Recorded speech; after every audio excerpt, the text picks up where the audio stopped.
Welcome to episode 53 of I Thought I Knew How, a podcast about knitting and life and all sorts. I'm your host, Anne Frost, and this episode was recorded on February 11th, 2020. I have an interview for you today with Amy Snell, the Devious Knitter, a few updates about a few things, and some news about a special online experience coming up for all of us starting in March and leading us into the online International Fiber Festival in May. Let's get started.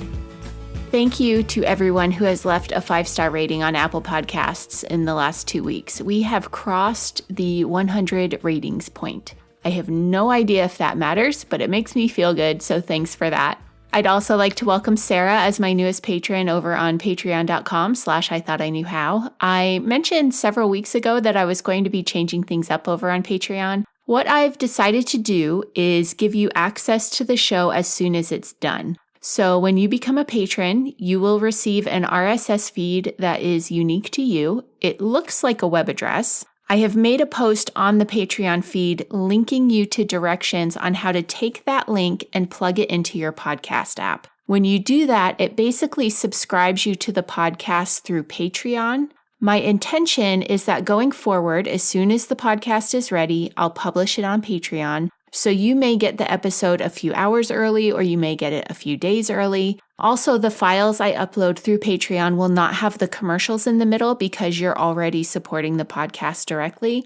If you are already a patron, look for that post on the Patreon feed, and it will also tell you how to find your personal RSS feed link. It was sent to you as an email when you first signed up, but you probably still don't have that email. So the instructions are there on how to find it in your Patreon account. Your personal feed will continue to work for as long as you remain a patron. If you like getting the ads in the middle because you like hearing about the cool things I find, or if this all sounds a little too techy, you are welcome to just stay subscribed to the podcast the way you already have. This isn't something you have to do, but the option is there now for patrons of any level.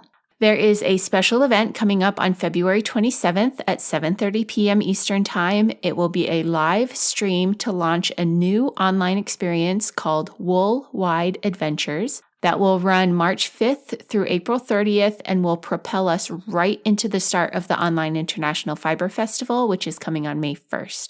All the details about this event will be revealed on the 27th. You will need to register to get the link to the live stream announcement. The link will be in the show notes. And be sure to follow me on Instagram for updates leading up to that event as well. I'll probably put a link to it in my link in bio in Instagram, and also I'll post about it on the Facebook and MeWe groups too. So you can look there for the link to sign up for that. The 30-second interviews are still going strong on my Instagram account. There are a few new ones from yarn producers, shop owners. Patty Lyon sent one in. Find them all by going to instagram.com/IThoughtIKnewHow/reels. That's REELS. I'll put a link in the show notes. They've been a lot of fun to produce. My interview for today is with Amy Snell, who is a knitting designer and teacher. And when I say she is a teacher, I mean she got her start teaching group lessons in the schools. You'll hear what I mean in the interview. Since the start of the pandemic, Amy has transitioned to teaching online, and I have been wanting to talk to an online knitting teacher about how that's been going for a while now. Amy is also one of my collaborators for the WoolWide Adventure experience that I just told you about, as is Erin Pirro from Morehouse Farm and Irene Wagoner, the author of Keepers of the Sheep that I told you about a few episodes ago. So if you'd like to hear more from Amy, get into the show notes and get signed up for the live event on the 27th. Amy is known as the Devious Knitter, and she will give us her contact information at the end of the interview. But if you don't have a pen, that's okay. I'll put it all in the show notes. All of that said, before I start the interview, I would like to include a song for you. So while the music is playing, if you haven't already, grab your knitting, get yourself comfortable. This is I Found Home by MPax and Paul Joung. Enjoy, and I'll meet you on the other side with Amy Snell.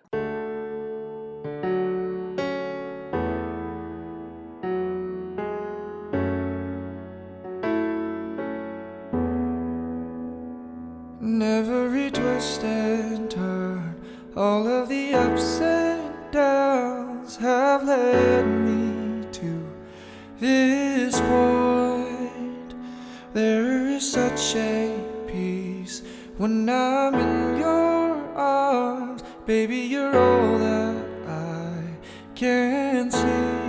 'Cause I found love in your eyes. I found home when you're around. 'Cause a love like this don't just come around. I found home when you're around. Oh.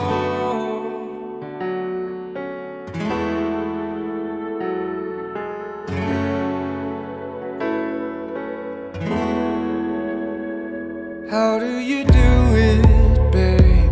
Making me fall in love with you all over again. I'll go the distance, babe, further than men can see. I promise I mean what I say. I found love in your eyes. I found home when you're around. 'Cause a love like this don't just come around. I found home when you're around. 'Cause I found love in your eyes. I found home when you're around.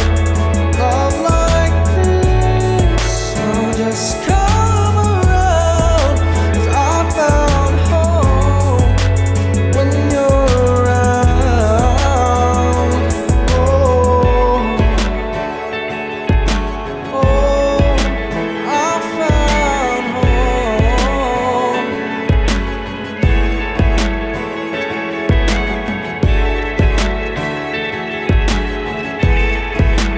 I found home in your arms. I found love in your eyes.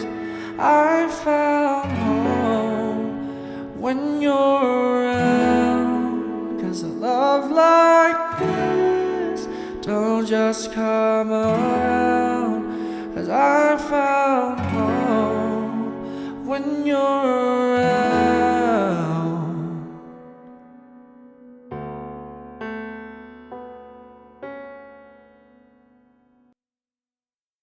Welcome, Amy, to the podcast. Thank you for taking the time to be with me today. Thanks, Anne. I'm really glad to be here. One of the things I always ask people, and it's the cliche question, but everybody wants to know, is how did you come to be a knitter yourself? Well, unlike a lot of people who had the opportunity to learn from their grandmothers when they were kids, I did not. My grandmother was a crocheter. She did try to teach me, but it didn't stick. The only thing I remember from that is the very basic chain stitch. I was about 30 when a friend of mine had just learned to knit, and she was very excited, and she came over and she showed me her knitting. She was knitting along on a garter stitch scarf, and she showed me the motions and handed it to me and said, "Now it's your turn." This was a plan from her. She had come over very deliberately to teach me how to knit, but she knew better than to ask me if I wanted to learn how to knit. So she got me hooked, and I was so hooked that the next day I went out and I bought a book. I went to a local craft store and I got a book on knitting because I wanted to learn all the rest of the things that I didn't know. And I found out that what she had actually taught me was the purl stitch. So about a week later, I saw her again and I said, "Oh, hey, thanks for teaching me. By the way, what you're doing is actually purling, and knitting looks like this." So I got started teaching almost as early as I got started with knitting. Were you ever able to sort of trace back how she got mixed up that way? Was she taught by someone, or was she trying to learn from a book? Or That's a great question, Anne. Actually, I should go back and ask her who she learned from and why she learned it backwards. I've always struggled with the line drawings that are in knitting books. I can do okay with pictures and videos, but those line drawings are nonsense to me. And so when I finally picked up knitting and it stuck, I was using one of those line drawings and I ended up twisting all my stitches because I wasn't deciphering the drawing right. So I'm curious how people have those mishaps as they're beginning. So you said that you started teaching pretty much immediately then, but when did this become more of a activity for you to be a teacher? That probably goes back to when my kids were in elementary school. My kids went to a really interesting and kind of different elementary school. It's a public school, but it was a parent participation elementary school. And that meant that parents were a big part of the community and a big part of the teaching process. And we served as aides and as small group leaders on projects in the school. And so there was all kinds of encouragement to bring different skills that we had into the school. So at some point, I suggested that I could teach knitting to the kids, and that was really well received. And in fact, the first lesson that I gave, I think I had 30 little kids who were between 6 and 8 years old and their mothers, and all of them wanted to learn to knit. And so I taught them all in this huge group setting to learn to knit. And then from there, we moved forward and kind of had some club activities with a knitting club, and later on brought that into our arts focus program. We focused on all kinds of different arts and crafts and things in a deeper dive sort of way. But that experience in the school and in the community around that school really taught me how to bring things that were important to me into a community setting. Mm-hmm. And from that experience, we were really, really deeply involved in that school for a long time. And it really taught me to value community and also how to create communities. Mm-hmm. So in other pieces of my life, I've continued to bring knitting into communities that I was involved in, whether that was the PTA or the middle school, helping them establish a knitting club and volunteering that, or at the high school when my kids were in high school, or other organizations that I've been involved in when I've been on retreats for things that were completely unrelated to those activities. If there's a place for there to be someone teaching knitting, I would be teaching knitting. And when there was a need for someone to teach knitting at the community center or for the seniors, great, I'm there teaching knitting. I love making new knitters, and I really love helping people expand the way they think about their knitting or finding things that they didn't know they could do with their knitting. I want to go way back and work my way forward through that now, because I think that as knitters, one of the things that we are asked most often is, can you teach me? And it can be, for some people, a very intimidating question. You said you taught a group of 30 people how to knit, and that just absolutely blew my mind. How did you even begin to go about that? Well, one of the great things that I learned being part of this parent participation school is that people have different learning modalities. Mm-hmm. Some people are auditory learners, some are visual learners. And as you pointed out, even a visual learner, some people do better with line drawings and some people do better with videos. For myself, when I was learning from books and some things from the internet, but it wasn't the era of videos yet. This was 20 years ago. So I'm really used to the line drawings. The line drawings make sense to my brain. And photos make sense to my brain, but I have a terrible time with videos because I want to see each individual moment. And with a video, I have to keep stopping and looking at it to see where the yarn is and where it's going. Given that, I went into this large group prepared with different ways of teaching them. I had photos blown up of the different things they could look at, down, and hold in front of them. I had written it out for them so they could follow step by step. And then I stood up there in front of them, turned around backwards with big knitting needles and big, big yarn. Mm-hmm. And I did it over and over and over again.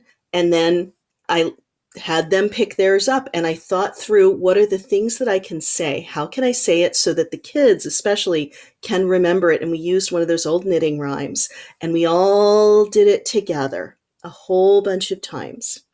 So I tried to have something there for all the different types of learners. What is your old-fashioned knitting rhyme that you use?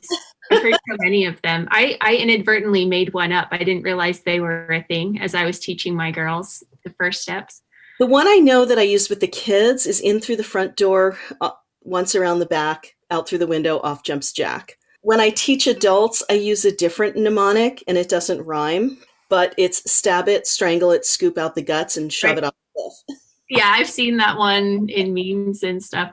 When I was working through trying to teach my girls how to do it, it was go in the door, put on your scarf, go out the door, and run away. That's a great one. I love it. So you taught in schools, you went from a massive group to clubs, you said, to doing some clubs, and you teach in the community as well. How did you get connected with that? Was that just through your work at the school? People heard about you, or did you reach out? Or I was also involved in a community leadership program in our area, in our city. So I live in a very small city, and so I was became attached through there to people who worked in the senior center and in the rec department. how have you gone about trying to build or maintain a sense of community with your knitting with everything going on?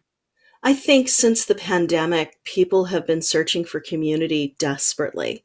And I'm very fortunate that I was conversant on Zoom and that seemed a natural place for me to go and seek out knitting community. And people have been creating knitting communities via Zoom since the very beginning of the pandemic, and that's wonderful. I've been very fortunate. I have a regular knitting group that's local to me from my local shop that moved onto Zoom, and I also attend a regular weekly knit in with a group in Southern California that are hundreds of miles from me, and I really love them. And so, out of gratitude that exists, I want to continue to not only participate in that, but foster it and create more of it. So the idea with the podcast was I thought, well, a video podcast could be really fun, but I think what people really like is sitting in these knit-ins. So I thought maybe I could do a hybrid. Maybe I could have a guest every month, interview them, bring in really interesting people that I've gotten the chance to work with in the fiber arts community, and let the people who are my regular followers and students get in on the Zoom call and ask them questions. And even at the end, we open it up and I ask people what they're working on. And it just gets really casual at the end. And so far, I really love that. You have been building community online, but you also had to move your teaching online because of the pandemic. How has that transition gone for you? Are there positives that have come out of it? Are there what are some of this is why I actually wanted to have you on, because I'm so curious for all these teachers who are out there and they had their career model set up, as far as teaching in local yarn stores and at retreats. And then all of a sudden we can't do those things. And you're one of the people who made that transition into online teaching. And I'm just really curious about how that went for you, how that process worked out. There were a lot of different things that lined up for me at the same time. I was lucky that I was already really familiar with Zoom. In my other career, I am in marketing for a tech firm. And so I was already using Zoom for meetings and trainings, presentations, and things where that was necessary. When the pandemic hit, it became really clear to me that most of our business was going to need to pivot onto Zoom, onto something that was a remote platform. So we did that, and I got even more conversant with presenting and interacting on Zoom. Once the first knitting events and festivals started to come online, I attended one. I was really intrigued. I loved it. I noticed the difference in how teaching online was happening, and I thought there were a lot of opportunities there. So I submitted some proposals. I said, okay, I want to jump on this. I know Zoom. No problem. I can present on Zoom. And then I looked at, okay, all I need to get a couple of cameras, a couple of lights, a little bit of extra equipment, and suddenly people can see my hands.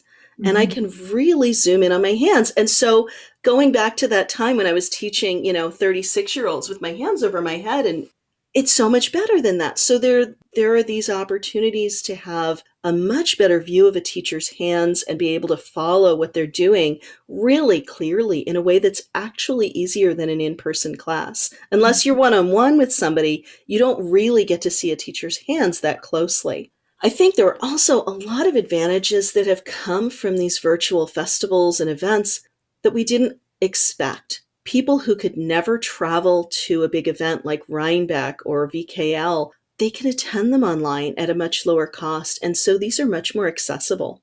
It's my opinion that there's always going to be a place for these online teaching opportunities, even when we are able to go back to in-person events, because there's always going to be an audience who can't or won't be able to travel for one reason or another.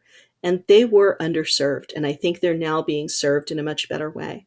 Yeah, I absolutely agree. I know that was the most prominent feedback I had after the first online International Fiber Festival was, when are you going to do it again? Because now I finally can go to a fiber festival. Because there were so many people who were involved who were saying, you know, I'm a caregiver, or I can't afford to travel to these festivals, or they're just so expensive in general. Yeah, absolutely. So I absolutely agree with that. You know, we keep hearing people talk about the new normal, and I hate that term because what we're living with is not normal. But I also think that eventually we are going to land at a new normal once the pandemic's over and we've taken the lessons that we've learned and the opportunities that we've had to experience and integrate them into what was normal. You were one of the first people that pivoted. You got your online International Fiber Festival up. It was the first one that went virtual, as far as I've heard.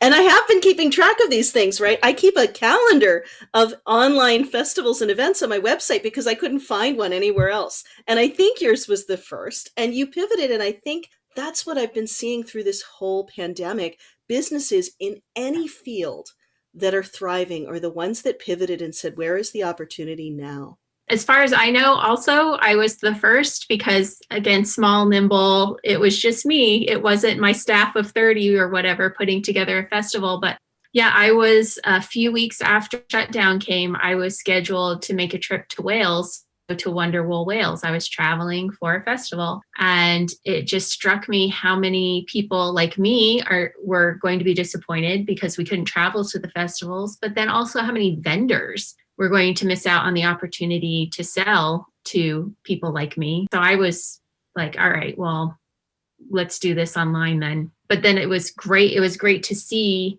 4 or 5 days before my festival started, Vogue Knitting announced that they were going online, and Stitches said, oh, we're thinking about doing this. And then they announced they were going to do it. And I was like, all right, good. I love it. Because I also love being able to travel for these, but there's so many of them. You can't get to all of them actually physically. So even as someone who does travel, I like having the access to additional ones. You teach several different topics, several different knitting techniques and things online. Do you want to tell us about the different classes that you have for people? Absolutely, yeah. I teach a lot of sock classes because I'm a big sock knitter. I Mhm. like doing toe up, so I like to do a lot of the different skills and heel types and things that you can do with toe up socks. But I also love color and texture, and so I'm teaching a lot with different color techniques. I love to teach mosaic knitting, and I think mosaic is your biggest bang for the buck in color knitting. It's the easiest thing to pick up and bring color in a way that's very simple to do, but looks like $1,000,000. It just has such a wow factor instantly, and it's so adaptable. You can do so many different things with mosaic. I'm also teaching brioche. Brioche is red hot right now. Everybody seems to want to learn brioche. Those classes, when I put them up there, they seem to fill up right away. And then I'm teaching a bunch of things that are just techniques that I think are super interesting and useful and different. Like I'm teaching I-cord, cast on, bind off, integrated edging with I-cord. And I'm teaching a few things. I always do a tips and tricks class, just all the different things that you might not have thought of or you might not know that make your knitting better. And I teach classes on how to fix your knitting, whether you're a very beginner knitter and you don't know what a twisted stitch looks like or how to pick up a dropped stitch, or gosh, can I, if I have to rip back, how do I, should I, where should I, things like that.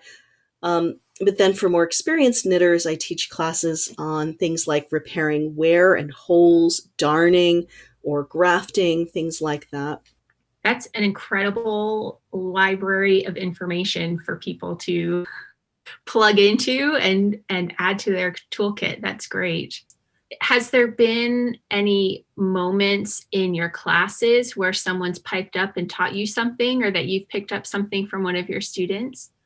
One of the most educational moments I had when teaching was in one of my earliest classes. I was teaching Judy's Magic Cast On, and I had a Mm-hmm. student that just couldn't get it. It just wasn't connecting with her.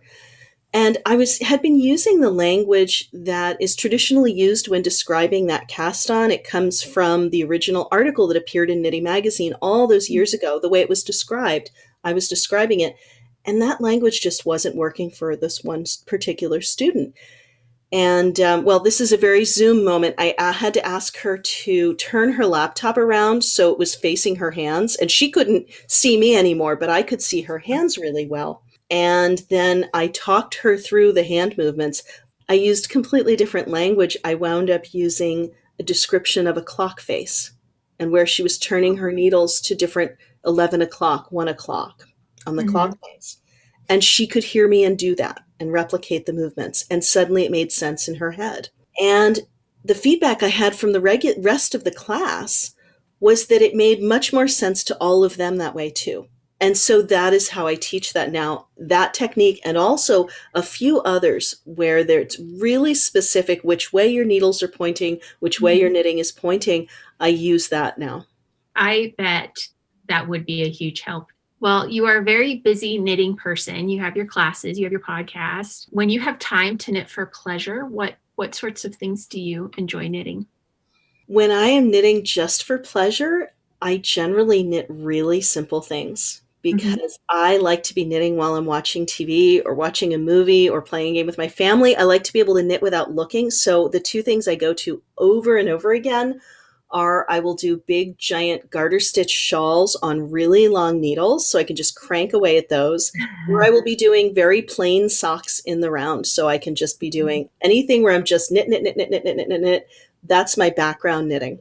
I like to do that too. My family sort of groans sometimes because I will actually take knitting with me to the movie theater when we're knitting. I always have something I can do in the car or movie theater watching TV. And I have my more complicated projects too, but did you have a way that you figured out how to knit without looking? No, actually, I had a really hard time. I wanted to learn it myself, and I wasn't having any success. I would be knitting along, and I'd be trying to sneak up and look at the TV, and it wouldn't work. And I finally asked someone back on the internet, on the old knitting help forums. I asked for help in how to knit without looking, and the person that responded and taught me how to do it was actually a blind woman. Interesting. So she obviously had a voice to text, and this is a long time ago. This was early voice to text, but she was participating on these knitting forums with voice to text software, and she talked me through it. She said, "Close your eyes. Don't try to look away from your knitting and keep knitting to speed." She said, "Stop, close your eyes, make one stitch, however long it takes you. Then make one more. Then make a purl stitch, right? Let your fingers learn it. Slow way down." And she talked about a few specific tips around how to feel increases and decreases and things. But the most important thing was do it as though I really am not looking. Don't sneak looks and let my fingers learn, and then speed will come. And that's how I had to do it. It's the only way it worked for me.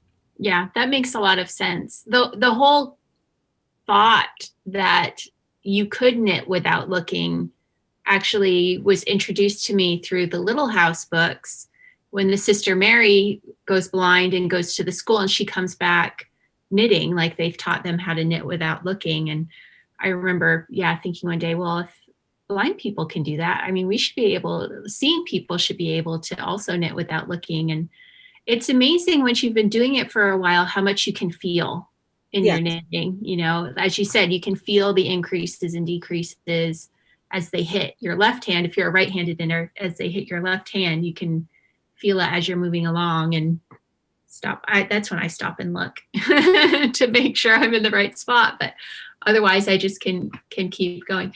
When I can not look as I'm knitting Fair Isle, then I know I will have made it. Because I have seen women do that in Shetland. I've held conversations with women who have looked me in the eye as they've been knitting Fair Isle without making mistakes. And it's just absolutely blown me away. But hopefully someday I'll get there.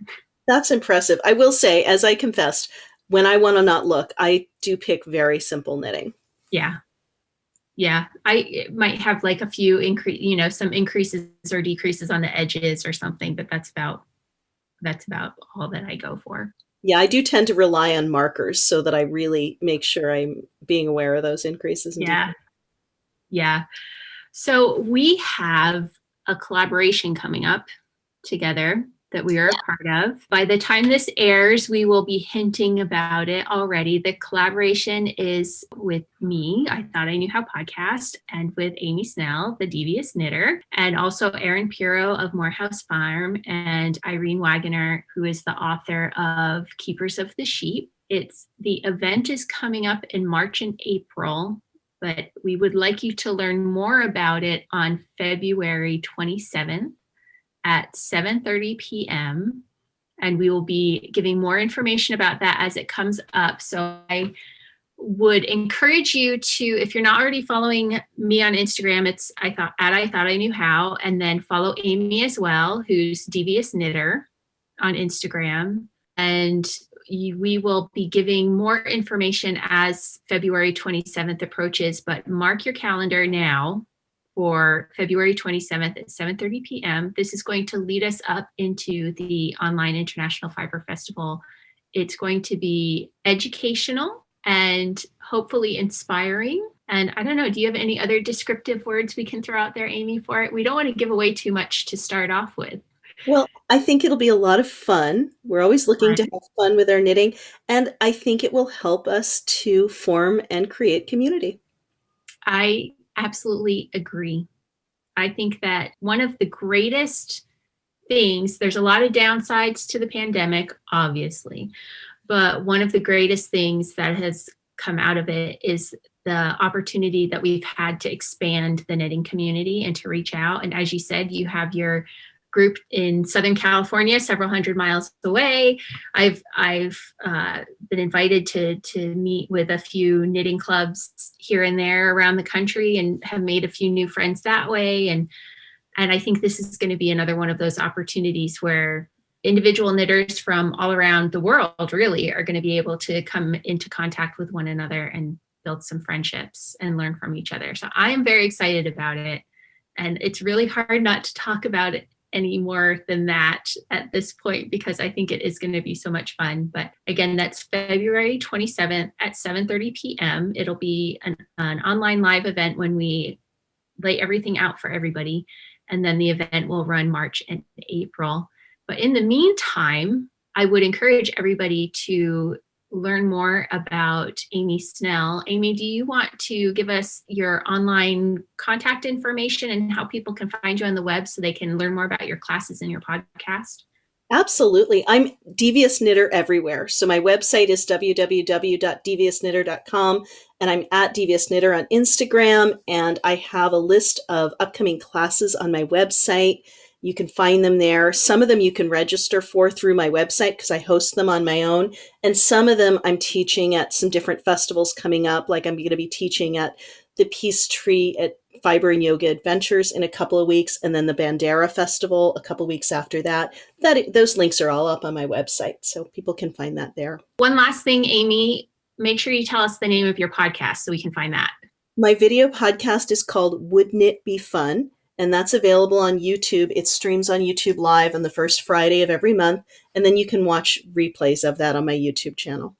Right. And if you want to be in on the podcast, if you want to be in the Zoom call as it's happening, you have to go to your website and sign up first, right? Yes. On my website, I have a tab that says, Wouldn't It Be Fun? And there you can register to actually be a live studio audience member on the next podcast.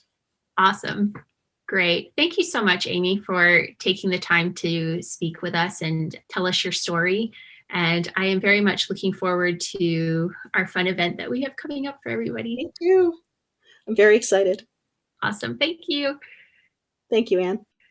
Many thanks to Amy for coming on the show. Be sure to check the show notes for links to her website where you can find out more about her upcoming lessons. And while you are in the show notes, hop over to the link for the WoolWide Adventures kickoff event coming on February 27th at 7:30 Eastern. Until then, thank you for listening and knitting with me for a bit. If you'd like to support the show, please visit patreon.com/I-thought-I-knew-how to make a monthly pledge. You may also consider making a purchase from one of our sponsors by visiting the website I-thought-I-knew-how.com and clicking the link at the top that says Be a Booster. While you are on the site, you can also find the show notes for each episode. Thank you ever so much to my patrons, to Knit New Haven, and to Morehouse Farm. for sponsoring the podcast. Find me on my social media accounts as I Thought I Knew How, except on Twitter where it's just Thought I Knew How. The groups on various platforms are all called I Thought I Knew How Podcast. Until next time, may you be blessed with stitches that never drop, yarn without joins, and plenty of time.